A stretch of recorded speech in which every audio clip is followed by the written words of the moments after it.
জায়েজের ঝামেলায় যাবেন না। জায়েজ যদি বাই চান্স আল্লাহর কাছে না হয়, আপনার মৌলভী সাহেব বললো জায়েজ, কিন্তু আল্লাহ যদি বলেন যে আমি তো দিনই, আমার রসুল তো বলেনি যে টাকা দিয়ে ফেতরা আছে, তখন কি হবে আপনার হাসরের মাঠে অবস্থা? সারা জীবনের ফেতরা আপনার বেকার চলে গেল। ফেতরা আপনার সাদকা হলো, আর ফরজ তরক করে আপনি গুনাহগার, কাবিরা গুনাহগার হয়ে মরলেন। কেন আপনি এই রিস্কে থাকবেন কারোর ফতোয়া নিয়ে? সোজা কথা, আমি ইখতিলাফ জানি না, আমি জানি আমার রসুল কি করেছেন। আমি কার উম্মত?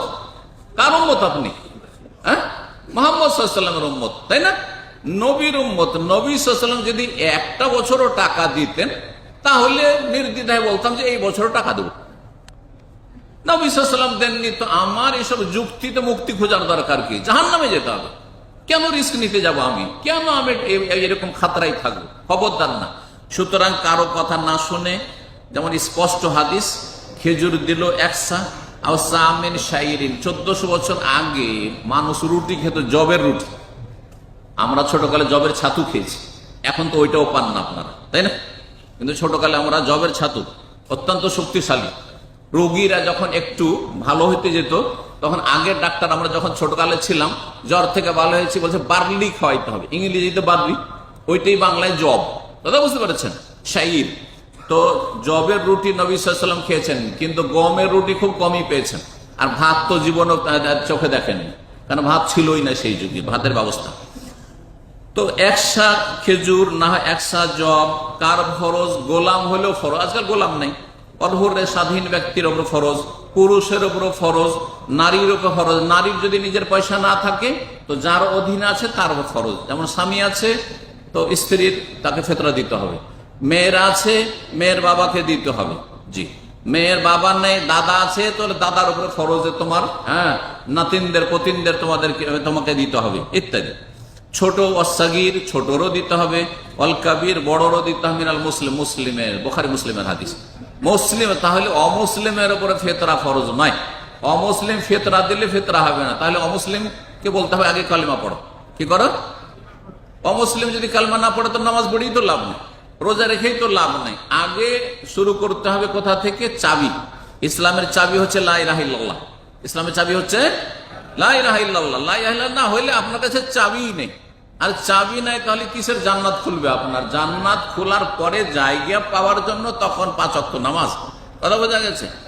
আর চাবির দাঁত হচ্ছে 5 ওয়াক্ত নামাজ। চাবির দাঁত দেখেন, একটা চাবিতে কয়েকটা দাঁত, তাই না?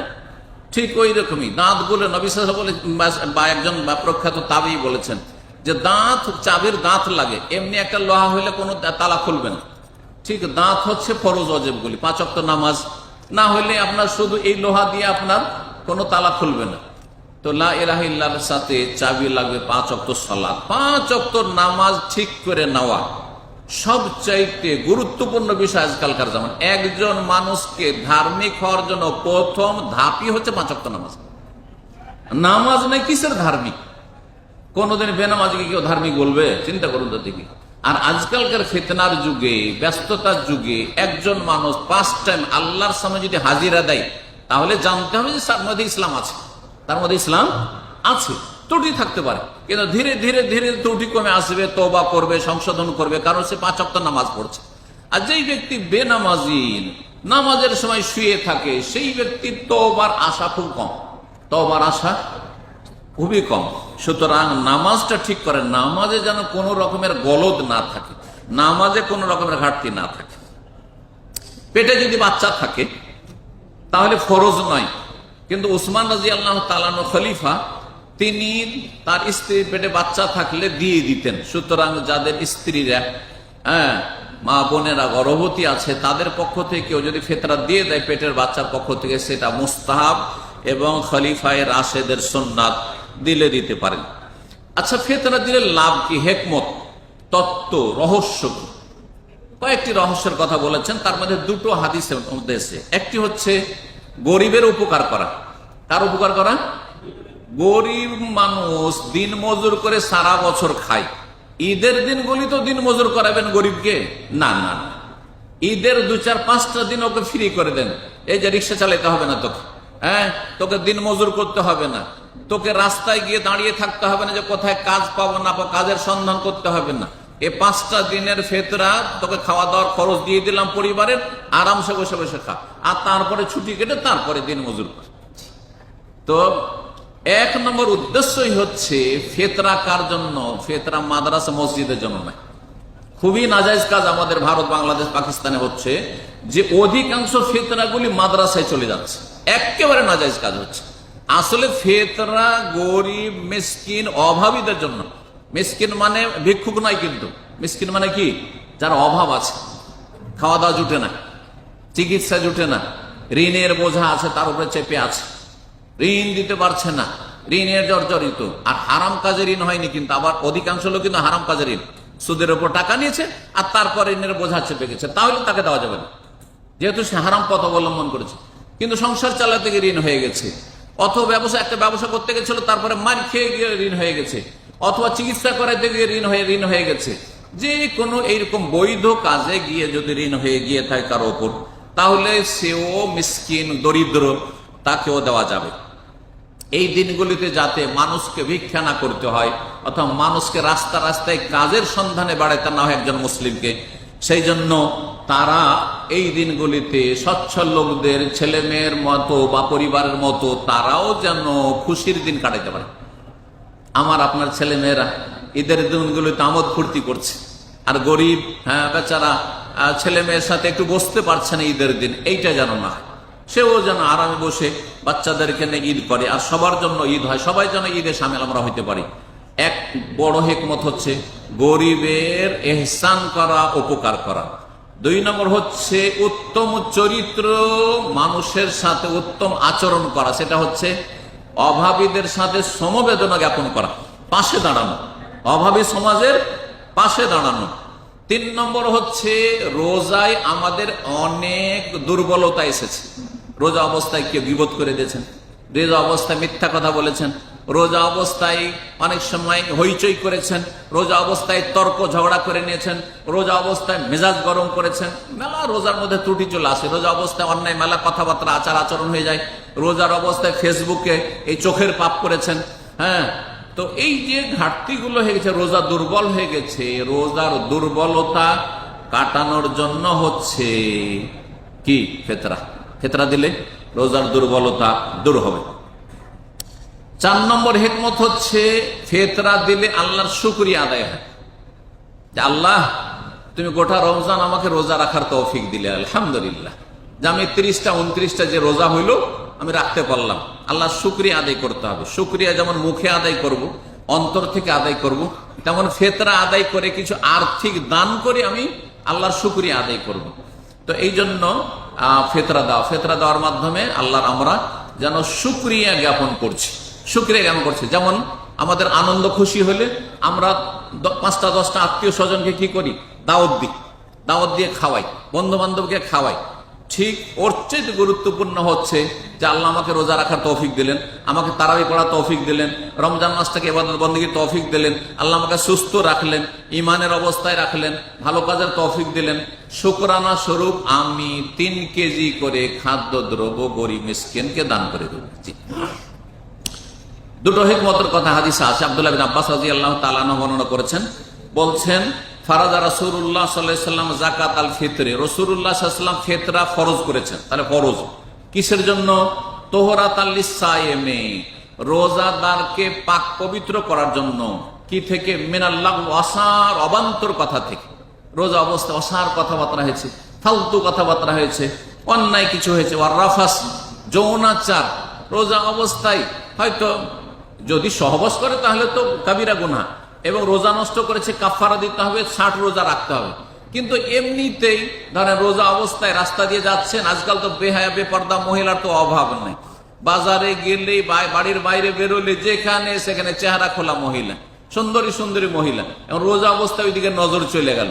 এই যে রোজার দুর্বলতা হয়ে গেল, কিছু যৌনাচার হয়ে গেল, চোখের জেনা, হাতের জেনা, পায়ের জেনা, অন্তরের জেনা, কারো দিকে মনটা ঝুঁকে গেল তো অন্তরের জেনা হলো, বিভিন্ন অঙ্গ প্রত্যঙ্গের জেনা হয়, এগুলো থেকে পাক পবিত্র করে।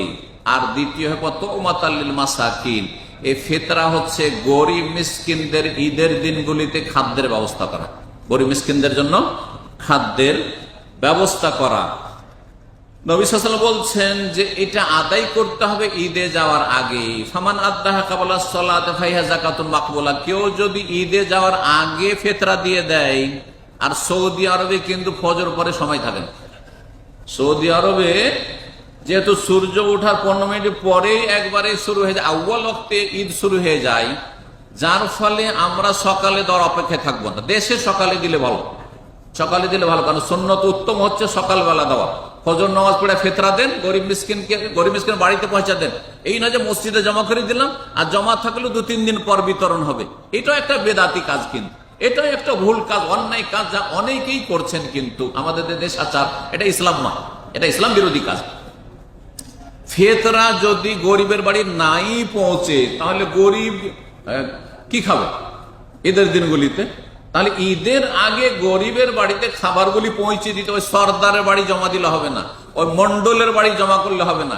এগুলি ইংরেজ আমলের কুপ্রথা মাত্র, এগুলির ইসলামে কোনো অস্তিত্ব নাই যে সর্দার মন্ডলের কাছে ফিতরা জমা করতে হবে, আর তারপরে আরামসে তারা যখন ইচ্ছা তারা বিতরণ করবে 9-6 করে, আর না হয় করবে না, রেখে দিবে, গোটা বছরের জন্য রেখে দিবে।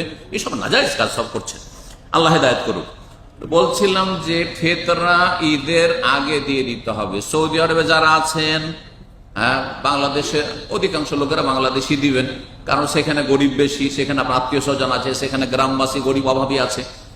এই ক্ষেত্রে আপনি দেশের ঈদের অপেক্ষা করবেন আপনার ঈদের আগে, যেহেতু সকাল 3 ঘন্টা আগে হয়ে যাচ্ছে ওদের, তাই না?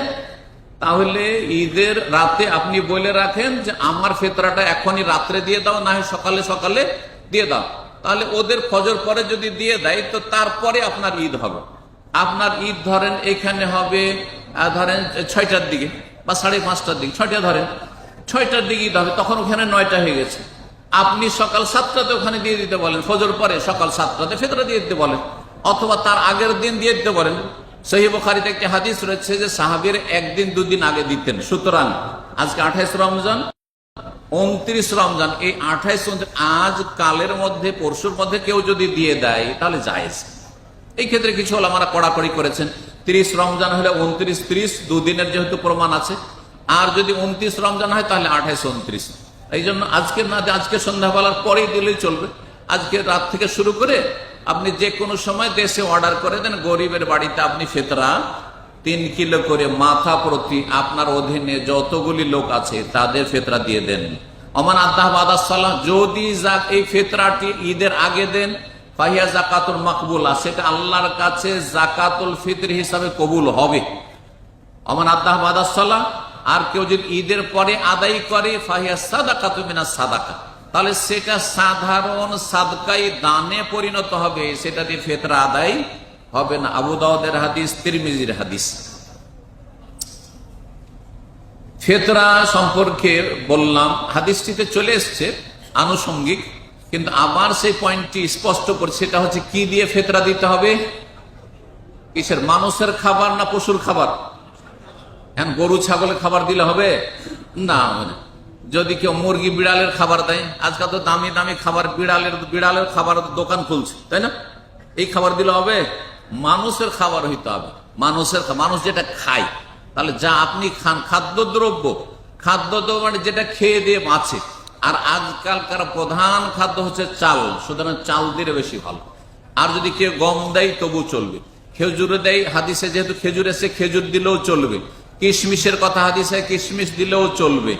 খাদ্যদ্রব্য এক কথা হইতে হবে, কিন্তু সেমই দিলে হবে না, কারণ সেমই মানুষ শখ করে খায়, সেমই খেয়ে কেউ বাঁচে না, যে সারা জীবন সেমই খেয়ে বেঁচে আছে এমন হয় না। সেজন্য কিছু লোকের ফ্যাশন আজকাল উঠেছে, কিন্তু নাজায়েজ ফ্যাশন, কি যে 3 কিলো সব দিয়ে একটু তেল, 500 গ্রাম তেল, আর তারপরে 100-200 গ্রামের সেমুই, আর তারপরে কিছু ডাল দিয়ে দিল, আর কিছু দিয়ে দিল পোলাও চাউল দিল, কিছু সাধারণ চাউল দিল, আর কিছু চিনি দিল। না, চিনি দিয়ে ফিতরা হবে না, চিনি দিয়ে ফিতরা হবে না। যদি আপনার শখ হয় যে গরিবকে আমি সব রকম খাওয়াবো, সেটা আপনি সাদকা হিসাবে আলাদা দেন, 3 কিলো চাউল দিয়ে দেন, আর তারপরে সেমই 5 কিলো দেন, 10 কিলো দেন, ঘর বাড়ি ভর্তি করে দেন সাদকা। কিন্তু ফিতরাতে ফেলবেন আপনি যে 200 গ্রাম এই, 200 গ্রাম এই, 200 গ্রাম চিনি, আর এই সব করে ভাগযোগ করে আমি কিন্তু এগুলো খবর রাখছি যে অনেকে এই কাজগুলি করছেন, এগুলো এক বেদাত উঠেছে, এগুলো বেদাতি ফ্যাশন উঠেছে, নাজাইজ কাজ, এটা দিয়ে ফিতরা আদায় হবে না। ওইভাবে আদায় করতে হবে যেইভাবে রাসূলুল্লাহ তার সাহাবীরা আদায় করেছেন। লাকাদ কানা লাকুম ফি রাসূলিল্লাহি উসওয়াতুন হাসানাহ, তোমাদের জন্য রাসূলুল্লাহ সাল্লাল্লাহু আলাইহি ওয়াসাল্লামের ভিতরেই রয়েছে, রাসূলুল্লাহ সাল্লাল্লাহু আলাইহি ওয়াসাল্লামের লাইফেই রয়েছে, জীবনে রয়েছে উত্তম আদর্শ। জি, এইরকম কাপড় চোপড় দিলে হবে না যে টাকা দিয়ে আমি কাপড় কিনে দিয়ে দেবো, শাড়ি কিনে দিয়ে দেবো, লুঙ্গি কিনে দিয়ে দেবো, এটাই করলে হবে না। টাকা পয়সা দিয়ে দিবেন না যেমনটা বললাম, আর ফিতরাকে ঝুঁকিতে রাখবেন না। কোন মযহাবের ফতোয়া আছে, তাদের ফতোয়া, কিন্তু রাসূলুল্লাহ সাল্লাল্লাহু আলাইহি ওয়াসাল্লামের ফতোয়া নেই, সাহাবায়ে কেরামের ফতোয়া নেই, 4 খলিফা আবু বকর, উমর, ওসমান, আলী কারো ফতোয়া নেই যে টাকা পয়সা দিয়ে ফিতরা দেওয়া। আর টাকা পয়সা ঝামেলাতে প্রত্যেক বছর এক ঝামেলা। এবার কত হইল, এবার ইসলাম ফাউন্ডেশন কত ধরেছে, আমাদের মসজিদ কর্তৃপক্ষ কত ধরেছে, আমাদেরকে কত দিতে হবে, তো সরকারি রেটে দিতে হবে না বেসরকারি রেটে দিতে হবে, ঝামেলার শেষ না। আমি বলেছি একদিন না, এটা আল্লাহর আযাব। এই যে বালা মুসিবত কুড়িয়ে নিয়ে আসবেন না, বালা মুসিবত নিজের ওপর নিয়ে আসবেন না। ধর্মীয় বালা মুসিবত সবচেয়ে বড় বালা মুসিবত। ফিতরা দিলেন টাকা দিয়ে আর কবুল হইল না, তা এর চেয়ে বড় বালা কি আছে? সারা জীবন ফিতরা কবুল হয় না কেন? যাবে নবীর তরিকার লোক না, অন্য কোন তরিকার লোক। আল্লাহ সঠিক বুঝ দান করেন, সংশোধনের তৌফিক দান করেন। ফিতরা দিতে হবে কত? 1 সা। 1 সা মানে 3 কিলো। 1 সা মানে 3 কিলো। এই মদিনার সা কাঠা নিয়ে গেছে, মেপে দেখাচ্ছে আমাদের ভাইরা, অনেকে ওলামারা, যে দেখা যাচ্ছে 3 কিলো। এটা সতর্কতা। 2.5 কিলো কেউ কেউ বলছে, কিন্তু আপনি 3 কিলো দিবেন আর আপনি সন্দেহ মুক্ত হয়ে যাবেন। আর ফিতরা সম্পর্কে যেমনটা বললাম যে ফিতরা আদায় 1-2 দিন আগে করতে পারবেন, আর যদি ঈদের দিন সকালবেলা ভোরে ভোরে করেন তো সবচাইতে ভালো, আর ঈদের পরে করলে সেটা ফিতরা আদায় হবে না।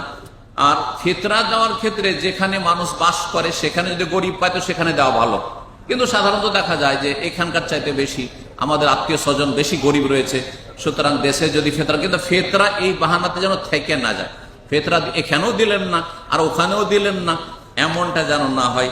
আল্লাহ রাব্বুল আলামিন যেন কবুল করেন, তৌফিক দান করেন, এবং এই ফিতরা হকদার গরিব মিসকিন পর্যন্ত পৌঁছে দেওয়ার তৌফিক দান করেন। আল্লাহ যেন কবুল করেন, ফরজ নফল কবুল করেন, আল্লাহ আমাদের দোয়াগুলি কবুল করেন।